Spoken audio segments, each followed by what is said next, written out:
Boa noite a você, Batista Capixaba, que nos acompanha através dessa live. Nós somos 722 igrejas e congregações, 17 associações e 83 mil batistas espalhados por todo o estado. Hoje, nós estamos aqui com o pastor Márcio Soares, que é presidente da Convenção Batista do nosso estado, e com o pastor Evaldo Santos, que já foi presidente da nossa convenção e hoje é pastor da primeira igreja batista na Praia da Costa. Muito obrigado, eu queria agradecer a você que já está conosco e vamos passar a apresentação. O primeiro a se apresentar vai ser o Márcio. Seja bem-vindo, Márcio, pode dar suas boas-vindas ao povo Batista Capixaba.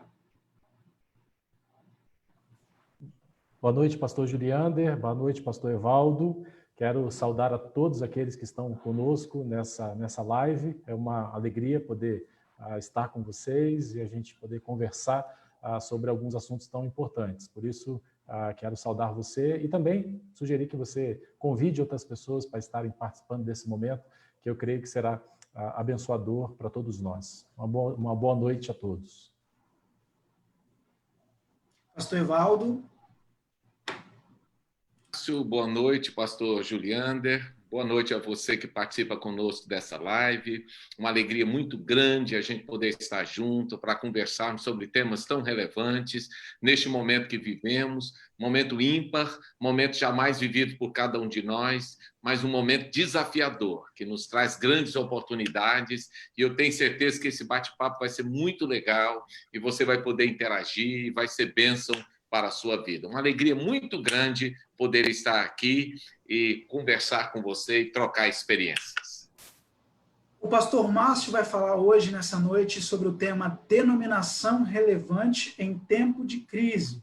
E o pastor Evaldo vai falar de gestão de pessoas em tempo de crise. Você que nos assiste pode enviar a sua pergunta aqui pelo Facebook, a gente vai organizar as perguntas e vai passando. Mas eu gostaria de começar, então, perguntando ao pastor Márcio.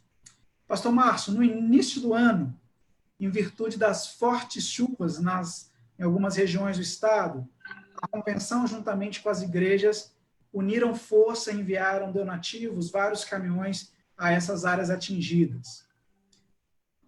Num momento como este, de pandemia e crise no mundo inteiro, como a nossa denominação e a nossa convenção pode se tornar relevante? Boa pergunta, Juliander. Você sabia que Jesus, na maioria das perguntas que foram feitas para ele não respondeu numa resposta direta, ele devolveu a pergunta. E eu queria devolver a pergunta para você, porque o tema, quando foi colocado, foi uma denominação relevante em tempos de crise. E agora você falou de convenção. Para você, são as mesmas coisas? Você está falando da mesma coisa quando você diz denominação e quando você diz convenção? Eu gostaria que você explicasse para nós qual a diferença e essa diferença. Joia. Embora a gente utilize as palavras como intercambiáveis, denominação e convenção, eu vejo uma grande diferença entre elas. Porque denominação, para mim, são as igrejas batistas. Denominação é a nossa doutrina, são os nossos dogmas, é a fé que nós professamos ao longo da nossa história. Isso é a denominação batista. E, obviamente, que a convenção é a estrutura, essa união das igrejas que se filiam, que se juntam para poder realizar o trabalho de cooperação, unindo forças, realizando obra missionária. Então, quando eu falo de convenção, eu estou me referindo a uma estrutura que é a Convenção Batista do Estado do Espírito Santo. Quando eu falo da denominação batista, eu estou falando desse conjunto de igrejas espalhadas pelo mundo todo, que professam a mesma fé, que seguem a mesma linha doutrinária. Então, essa resposta ela podia ter duas vertentes, dependendo de qual termo eu vou usar. Porque se eu penso numa denominação em tempos de crise, o meu olhar, então, é para as igrejas. O que as igrejas devem fazer nesse momento? E o que eu creio que as igrejas devem fazer nesse momento é continuar pregando o Evangelho, anunciando a salvação em Cristo Jesus, levando uma palavra de conforto, de alento, as pessoas, ajudando naquilo que lhes é possível na obra social, amparando aos necessitados, às viúvas, como a própria palavra de Deus diz. Então, as nossas igrejas precisam continuar fazendo aquilo que elas foram chamadas para fazer, né? Então, como denominação em tempos de crise, nós precisamos ser assim. Agora, quando eu penso na convenção em tempos de crise, eu logo, claro, vou lembrar daquilo que é a missão da convenção. Para que a nossa convenção existe? E a nossa convenção existe, ela existe para ser apoio e capacitação para que as igrejas cumpram a sua missão, que é pregar o evangelho, que é anunciar Jesus, que é levar a mensagem da salvação. Então, a convenção, ela atua no meio da sociedade como um agente de transformação e também, claro, como representante do nosso pensamento, do pensamento batista. Então, nesse tempo, quando eu penso na convenção, é dela continuar realizando também a sua missão, que é prover, que é capacitar, que é impulsionar, que é motivar as igrejas dentro daquilo que ela oferece e daquilo que ela pode oferecer, para que as igrejas continuem realizando a sua missão, cumprindo a sua missão, claro, a missão principal, a de pregar o evangelho, a de conduzir o povo no louvor, na adoração ao nosso Deus. Então, é mais ou menos por aí. Obrigado. Antes da próxima pergunta para o pastor Evaldo, eu queria agradecer ao pastor Leandro Lousada, a Hélida Nascimento, ao pastor Caio, ao pastor João Marcos, ao pastor Roberto Guimarães da Silva, que estão nos acompanhando e também fizeram aqui seus comentários já nas nossas redes sociais. Pastor Evaldo, boa noite. Boa noite. Seu tema é gestão de pessoas e eu gostaria de começar iniciando esse bate-papo com o senhor, fazendo uma seguinte pergunta. De acordo do viés, do plano de fundo da gestão de pessoas, o que a gente vai enfrentar, o que a gente enfrenta nessa crise? Olha, nós vamos enfrentar alguns fatores relevantes que eu creio que permeiam todas as crises. O que é a crise? É um momento que existe na nossa vida que nos desafia. E nos desafia a quê? A vencer algumas coisas que vão se interpor na crise. Poderia dizer que pelo menos 4 fatores são característicos de todas as crises. Primeiro, a imprevisibilidade, isto é, toda crise traz a questão imprevisível. Vivemos o imprevisível.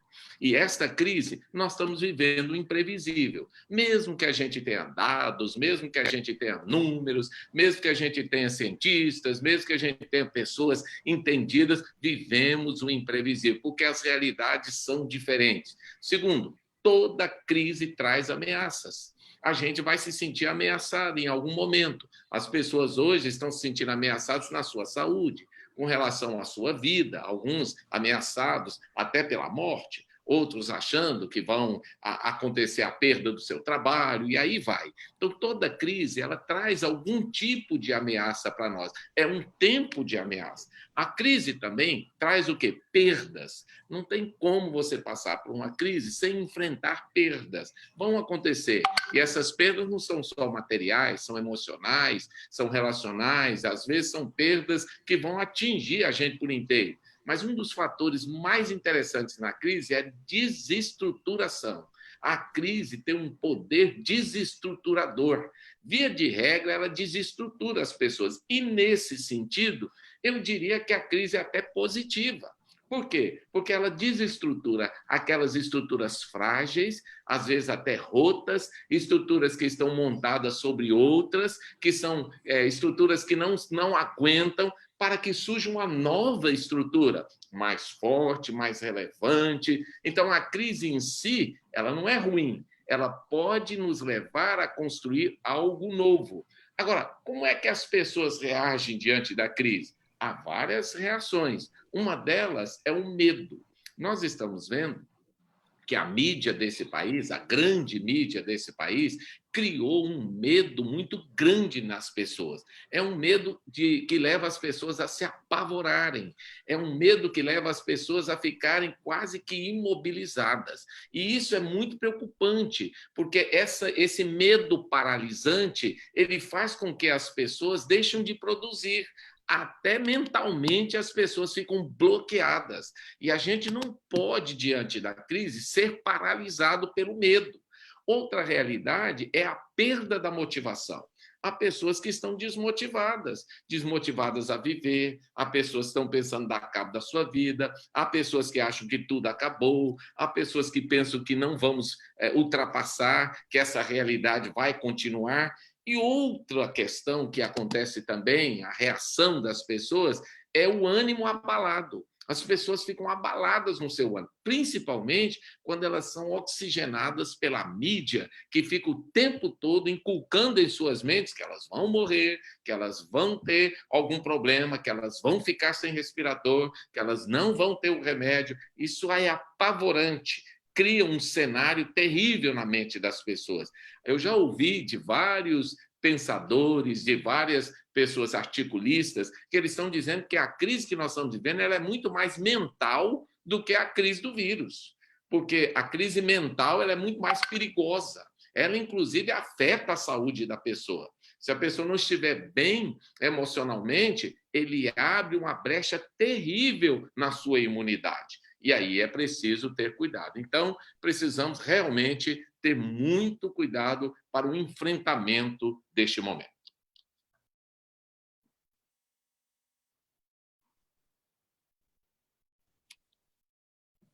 Você está sem áudio, Juliander. Pastor Juliander, você está sem áudio. Pastor Márcio. Sim. Chegou algumas perguntas aqui para nós e eu vou juntar aqui com uma pergunta nossa. O Cosme Gomes, ele faz a seguinte pergunta: as igrejas estão preparadas para enfrentar essa nova era digital, no que você disse de denominação? A nossa denominação, a denominação batista, né? Ela está preparada para entrar nessa era digital? E segura aí que tem mais uma outra parte, que é a parte da convenção. Seguindo essa lógica da era digital, a convenção sustenta 40 missionários em todo o estado, inclusive em lugares bem remotos, em locais que não chega essa facilidade da era digital. Como a gente pode ser relevante como convenção e também denominação nesse momento que estamos vivendo, especialmente nessa era digital?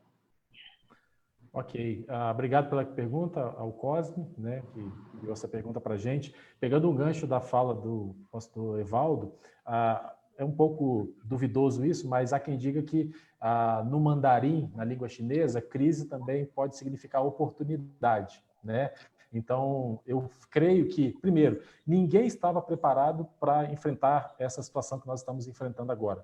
Porém, está diante de nós oportunidades. Eu lembro que, há algum tempo, existiam algumas pessoas que, assim como aconteceu com outros assuntos, com outros temas dentro das nossas igrejas, que quase que demonizavam a questão da internet. A transmissão de um culto pela internet, para algumas pessoas, era algo impensável, porque para elas isso ia fazer com que os membros não deixassem de assistir os cultos presencialmente. E hoje todo mundo foi para a internet, todo mundo está na internet buscando fazer o culto online, porque nós não temos a oportunidade de estar presentes fisicamente. Eu creio que, dentro da perspectiva bíblica, que Jesus, quando fala dos sinais dos tempos, que muitas pessoas querem interpretar, dizendo que nós já estamos vivendo, ele deixa muito claro que o fim só virá quando o evangelho for pregado em todas as nações. E como eu acho que isso vai acontecer? Principalmente através da internet, da tecnologia. Porque a gente tem dificuldade de estar em todos os lugares pregando o evangelho. Existem hoje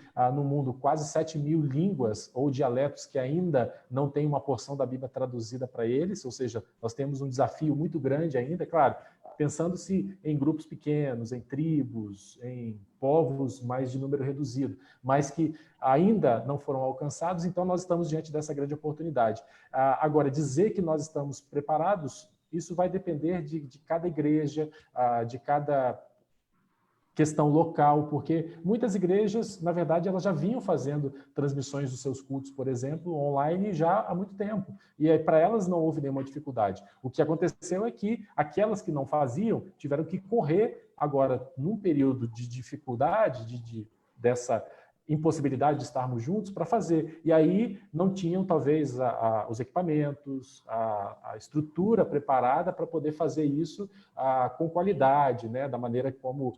e hoje nós somos muito atraídos pela essa questão da qualidade, né? Do vídeo, do áudio, isso tudo atrai, porque as nossas televisões são 4K, de última geração. Então, isso precisa também... a igreja precisa estar atenta a isso para que ela possa... proporcionar uma transmissão de qualidade. Bem, os nossos missionários, no que diz respeito aos nossos missionários, são mais de 40 missionários no campo, né? Alguns deles, por estarem em lugares remotos, não tem jeito. O trabalho ele é presencial, né? E o missionário vai ter que realmente desenvolver esse trabalho de estar junto às pessoas, de visitar, mesmo que isso ele tenha que manter um distanciamento, mesmo que não possa haver o contato direto, físico, mas ele vai precisar realizar esse cuidado, porque em algumas dessas comunidades, em alguns desses locais, ele não tem os recursos da tecnologia disponíveis e as pessoas também, na qual ele está ali liderando, trabalhando, não tem essa possibilidade, não tem esses recursos. Então, isso vai ser muito localizado, dependendo da situação, dependendo da localização, dependendo da igreja, dos recursos que ele tem. Mas nada vai, claro, dispensar esse trabalho corpo a corpo, esse trabalho individual, que no caso dos campos missionários precisa e deve continuar acontecendo. Claro, seguindo todas as recomendações sanitárias, tudo aquilo que está sendo posto para nós com relação ao contato das pessoas, a interação entre as pessoas. Então, eu vejo dessa forma, né? Nós precisamos aproveitar essa oportunidade.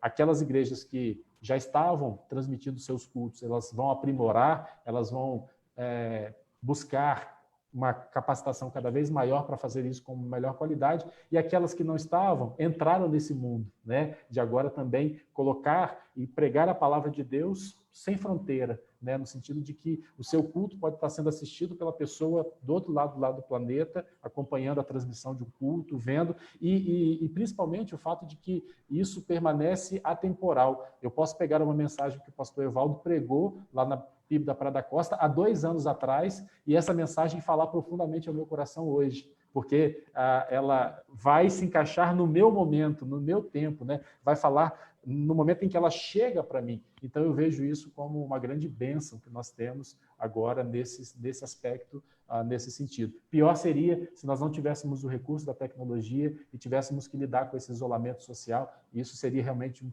prejuízo, traria uma dificuldade muito maior para nós, porque aí nós não teríamos as ferramentas de contato que nós temos de interação com as pessoas, com os membros, entre as nossas igrejas. Ok.